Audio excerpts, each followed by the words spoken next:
আসসালামু আলাইকুম এভরিওয়ান। আজকে আমি চিকেন রোল বানাচ্ছি।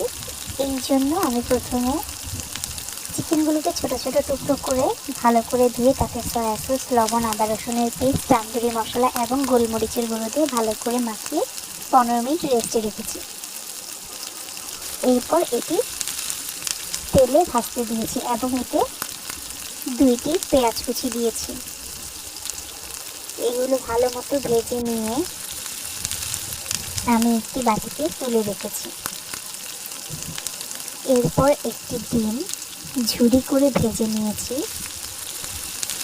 ডিমটা ঝুরি করে ভেজে নেওয়ার পর তাতে ভেজে রাখা চিকেনের পিসগুলো দিয়ে আরও 2 মিনিট ভালো করে ভেজে নিয়েছি।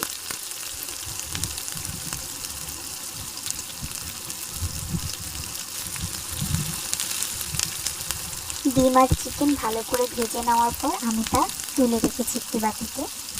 এরপর আমার কাছে ফ্রোজেন পরোটা ছিল, আমি 2টি পরোটা নিয়ে ভালো করে ভেজে নিয়েছি একটু হালকা তেল দিয়ে।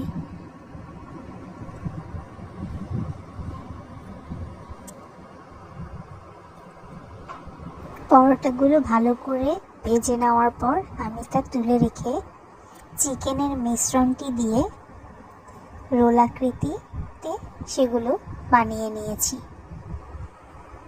এই চিকেন রোলটি খেতে খুব মজাদার হয়েছিল। আপনারা চাইলে বাসায় ট্রাই করতে পারেন।